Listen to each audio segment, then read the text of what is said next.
Hello, women of virtue, and welcome to day 8 of the Virtuous Woman Challenge.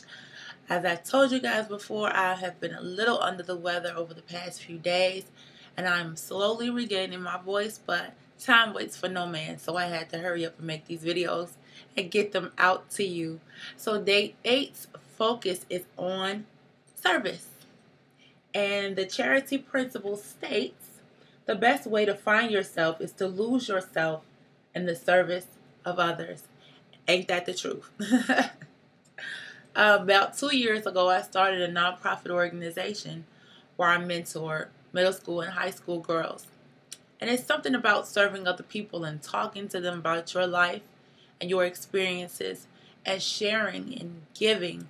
It's a humbling experience, but it really teaches you what you hold near and dear to your heart, what is most important to you, what values you would pour out into the next generation, what information you want them to know, what things you want them to take heed to focus more attention on, to be careful of, to be fearful of. You just want them to know everything so that they can be better than you and not make the same mistakes.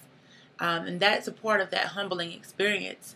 But service is also the unconditional love that God has shown you being rippled out into somebody else's life, or somebody else's organization.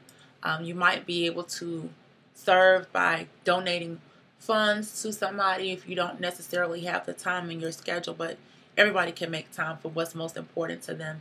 So I would suggest, if you have time, to really make time to serve in a charitable organization. A lot of these organizations out here really thrive off the help of volunteers, and they're just waiting for people to make donations for them to really be able to run their programs. And they need hands, and they need hearts, and they need dedicated minds to come together to really do something positive out here in the community. And a lot of people love to complain, why are these teenagers hanging out loitering in front of my yard, why are all these little girls trying to be fast, and we talk about that and talk about people all the time. But what are you really doing to be a part of the solution? Are you tutoring at the library to help these kids really excel so that they can go off to college, so that they can get a job? Are you teaching them other alternative routes if school is perhaps not for them? Are you giving them a skill or a trade or anything besides complaining? You really have to evaluate where you stand in the midst of all of that. But what I can say is service is so important. I know that it's kind of difficult now that I have kids, but I still, every now and again, try to find some time to give back to organizations here in Atlanta, especially ones that really fit my own personal mission. So once you figure out what your purpose is and what skills and talents that you have been gifted, really try to find an organization that you can partner with or get together with and say, hey, here are my skills. How can I be a blessing to you this week or this month? And they're not asking for a daily commitment, a weekly commitment. It's not going to turn into your part-time job.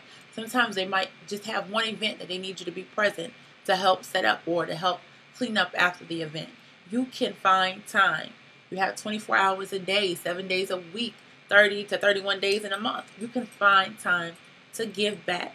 So please take this time. There's some great resources in the email that I sent that shows the handsonnetwork.org, I believe it is, and serve.gov are two wonderful sites for you to visit to find opportunities anywhere in the United States that you might be. So please check those out. Get involved in your community today. Our community really needs to see a plethora of virtuous women coming out and really showing the importance of charitable giving and service to mankind. Will you do that for me today? You promise? I'm going to check back with you and make sure you actually did. Matter of fact, if you do, please either put it on my Facebook page or just email me a picture of you out serving the community. Feed the homeless. Give somebody $1. You know those people that always ask for $1 and say, I'm hungry. Can I borrow 50 cents? You got money in your pocket. You can get them 50 cents or $1. That's not that much money. And God is going to bless you in so many other ways. Trust and believe. $1 is nothing.